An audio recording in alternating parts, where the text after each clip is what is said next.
I was looking forward to preaching today because the theme woven through our readings is that of the Good Shepherd and sheep. And I love sheepdogs. I thought about bringing ours today as a sermon visual, but it would be absolute chaos. If you've ever known or loved a sheepdog, you know that they're very loyal and smart. But overriding any brains they might have is an overwhelming instinct to herd. I think it actually might help in Episcopal churches. If mine was here, she'd have everyone bunched up in the front row. Should have run.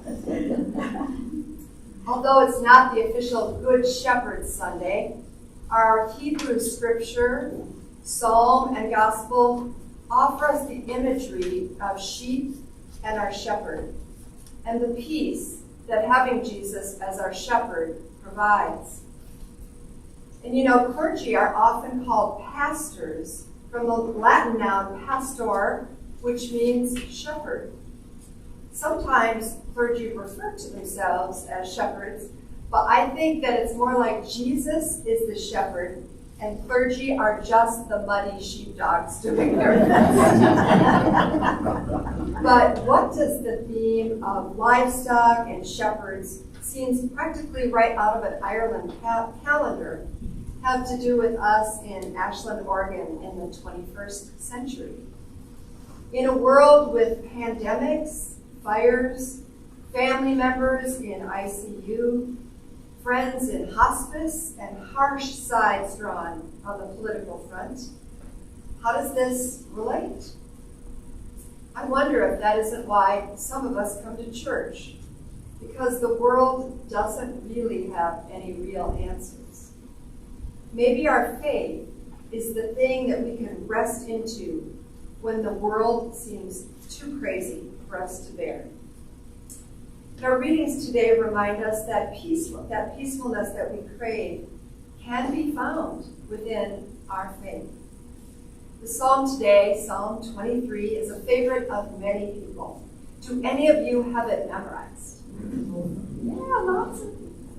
Okay. It's been attributed to King David, but scholars can't say for certain whom or when it was written.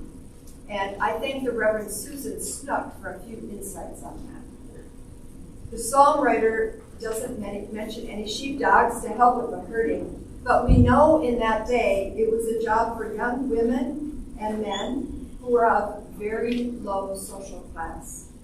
There's even mention by name of at least 2 women in the Hebrew scriptures who were shepherds. The sheep they took care of, I'm told, were used mostly for their wool and lived 20 to 25 years. So they were part of the family, and they grew to know the shepherd's voice. I discovered that shepherds in biblical times had 3 tools to keep their sheep safe: their voice, and sheep actually do recognize their shepherd's voice and their own names. They can be dumb in other ways, but they do know those things. And a crook or a staff to hook the sheep's leg and pull it to safety if it falls in a hole or something, and a rod used for keeping predators away. And the Episcopal Church to this day uses this imagery, right? Can anyone tell us who in our church uses a crook or a staff? The bishop, yeah. It's not for her to hook wayward priests by the neck. It is a symbol to remind us that bishops are our chief pastor and shepherds. And sometimes we forget this when we get focused on all the rules and policy that bishops have to deal with. But Bishop Diana is our chief shepherd. Chief shepherd. Chief shepherd. Okay. Most of us only have a relationship with sheep in this day and age through the lamb chops we eat or the wool sweaters we wear. So how can a kind-looking Jesus carrying a lamb over a lush hillside, you've seen the pictures, fit into a world where wars and murders and an earth in crisis have become commonplace. But if you've ever encountered a shepherd, you discovered that being a good shepherd takes a fierce commitment to caring for those in the flock. I can relate this back to our days living in Montana and meeting a few real shepherds. They were not the gentle-eyed youth of the 23rd Psalm paintings. They were tough cookies. Anyone who could live alone in those tiny, simple wagons in such harsh conditions, fending off real predators such as mountain lions and grizzlies who were all over the landscape, keeping sheep alive in 20 below weather for weeks on end, was no passive, gentle soul all the time. In spite of their intimate knowledge of each one in their flock, these Montana shepherds were strong guys not to be pushed around. You would definitely want them on your side if you were threatened by something.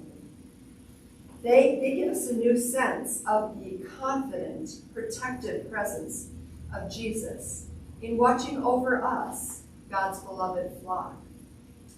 And this very psalm becomes a personal one when some of you speak about your journeys through the valley of the shadow of death, where you've experienced great fear at a medical diagnosis, a devastating job loss, profound grief at a loved one's death, the pain of a prodigal child.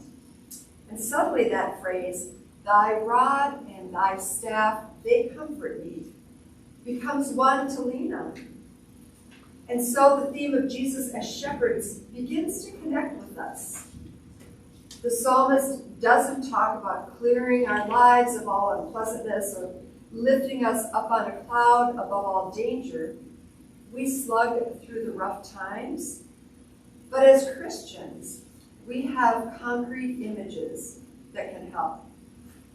That tough Montana sheep herder who stays awake, fending off the scary sounds of the night while we rest a while, as our gospel says. Or the compassionate shepherd who gets no sleep for months, every 2 hours, feeding that lamb that was rejected by its mother.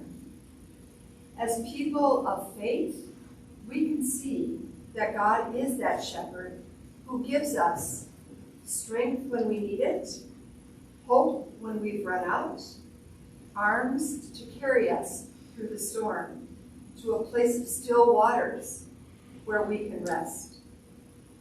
Our gospel mentions that the crowd following Jesus were like sheep without a shepherd.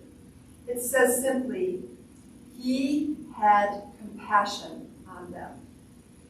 Jesuit priest Greg Boyle says, compassion was the contour of Jesus' heart. It was who he was and still is. He adds, I heard someone say once, just assume the answer to every question is compassion. So in the chaos of a world gone crazy, let's remember that Jesus, our shepherd, is right there leading, and sometimes even carrying us through to quiet waters and peaceful pastures where we can rest a while.